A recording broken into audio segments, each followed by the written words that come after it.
واللیل اذا یغشا والنہار اذا تجلی وما خلق الذکر والانثى. بہت قسمیں اٹھاتا ہے قرآن، اور ثابت یہ کیا کہ there are two types of human. انسانوں کی کتنی قسمیں ہیں؟ اچھے اور برے.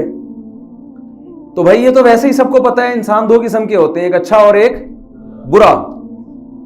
تو انگریز بھی کہتا ہے جو قرآن کو نہیں مانتا، جو آخرت کو نہیں مانتا. اصل بات یہ ہے کہ جو لوگ آخرت کو نہیں مانتے وہ جب اچھے کو اچھا کہتے ہیں نا تو اس کے ساتھ وہ سلوک نہیں کرتے جو اچھے کے ساتھ ہونا چاہیے. وہ جب برے کو برا کہتے ہیں تو اس کو وہ درجہ نہیں دیتے جو برے کو ملنا چاہیے. جب آپ نے یہ بات مان لی کہ مر کے ہم مٹی ہو کے ختم ہو جاتے ہیں تو اچھے کو اچھا بننے کا کوئی فائدہ نہیں اور برے کو برا بننے کا کوئی فائدہ نہیں. نتیجے کے لحاظ سے، رزلٹ کے لحاظ سے سب کیا ہو جاتے ہیں؟ سیم. آپ لاکھوں انسانوں کو قتل کرو، اتنا بڑا جرم کرو، اس کے بعد بھی آپ نے مر کے مٹی ہو کے ختم ہو جانا ہے.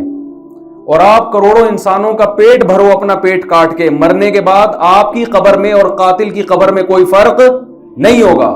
جتنے کیڑے اس لاش پہ اتنے ہی کیڑے اس لاش پہ، اس کے بعد دوبارہ زندگی نہیں ہے. تو ایسا اچھے کا کیا فائدہ بھائی؟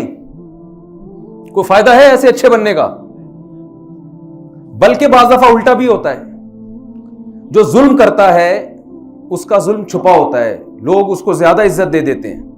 ہمارے ہاں تو پاکستان میں بہت مثالیں ہیں، لوگ صدر بن جاتے ہیں، عزت مل جاتی ہے، اور جو بیچارہ حق پر ہوتا ہے وہ پستا چلا جاتا ہے. نہ صرف یہ کہ دنیا میں بدلہ نہیں ملتا بلکہ دنیا میں اس کے ساتھ اور زیادتی ہو جاتی ہے. ایسے کیسز آتے ہیں کہ جرم کسی اور نے کیا، سزا کسی اور کو ملی. تو قرآن کہہ رہا ہے کہ جیسے اس کائنات کے نظام میں اختلاف ہے، بہت زیادہ تبدیلی ہے، تو انسان بھی ایک جیسے نہیں ہے. جو کامیاب ہوگا نا وہ قد افلح، بہت بڑا کامیاب ہوگا. وہ ایسا نہیں ہوگا کہ اس کو بس لوگ دیکھیں، اس کو جو نیوٹن اور ایڈیسن وغیرہ نے جو چیزیں ایجاد کی، انسانیت کی خدمت کی نا، تو آج لوگ فائدہ اٹھا رہے ہیں. تو کیا ان کو اس کا بدلہ دنیا میں مل گیا؟ کچھ ملا ان کو؟ نہیں ملا نا بھائی. جتنی خدمت کی اس حساب سے تو کچھ بھی نہیں ملا. وہ الگ بات ہے کہ آخرت میں نجات کے لیے ایمان شرط ہے. ابھی وہ میرا ٹاپک نہیں ہے. وہ پھر لوگ اشکال کرتے ہیں نا، اتنی خدمت کی پھر بھی جنت میں کیوں نہیں بھیج رہے آپ اس کو، نیوٹن کو. وہ ابھی ٹاپک نہیں ہے میرا، وہ سوال میں آپ پوچھ سکتے ہیں بعد میں. تو قرآن کہہ رہا ہے یہ قسمیں اٹھا کے کہ انسان کی بھی کتنی قسمیں ہیں؟ دو. یا تو بہت بڑی کامیابی یا بہت بڑی ناکامی. مرنے کے بعد سب ایک جیسے نہیں ہو جاتے. تو میں یہ قرآن کی قسمیں سمجھانے کے لیے میں نے یہ مثال دی ہے. تو قرآن قسم اٹھا رہا ہے قلم کی اور ان تحریروں کی جو قلم کے ذریعے لکھی جاتی ہیں. قرآن کہہ رہا ہے کہ قلم اور تحریریں اس بات پر گواہ ہیں کہ محمد صلی اللہ علیہ وسلم مجنون نہیں ہے. حالانکہ جس وقت یہ آیت نازل ہوئی مکہ میں، اس وقت قلم کا بھی اتنا کوئی رواج تھا نہیں. بہت کم لوگ، 4 6 8 10 لوگ ہوں گے پورے مکہ میں جو لکھنا جانتے تھے. اور وہ لکھتے بھی کیا، کبھی کبھار کوئی شعر لکھ دیا کرتے ہوں گے. بہت کم لکھنے کا رواج تھا.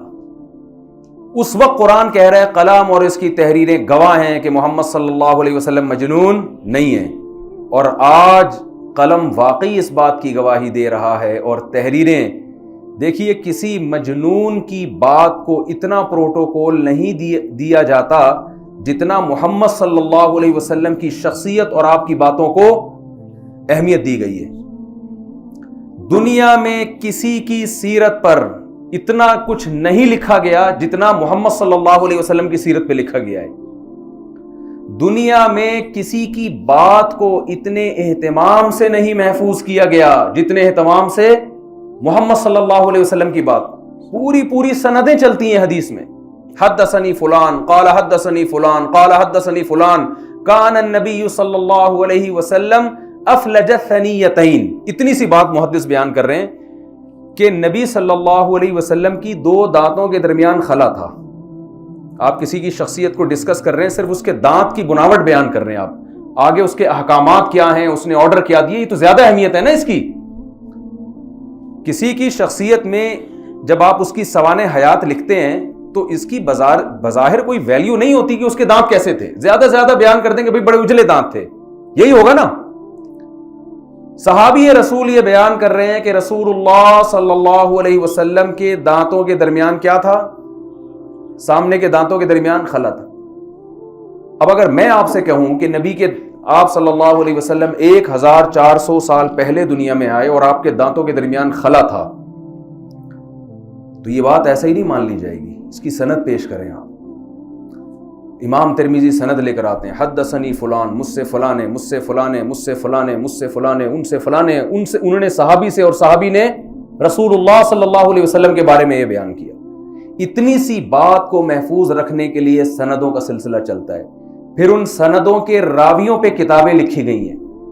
سیر اعلام النبلاء علامہ ذہبی کی, ایک ایک راوی کا آپ کو اس میں تذکرہ ملے گا. یہ راوی کس سن میں پیدا ہوا, کس سن میں اس کا انتقال ہوا. جو نبی کے بارے میں صرف ایک بات بیان کر رہے ہیں کہ آپ کے دونوں دانتوں کے درمیان کیا تھا؟ خلا. اس راوی کا پھر کی ملاقات بھی اپنے اس راوی سے ثابت تھی جس سے وہ نقل کر رہے ہیں.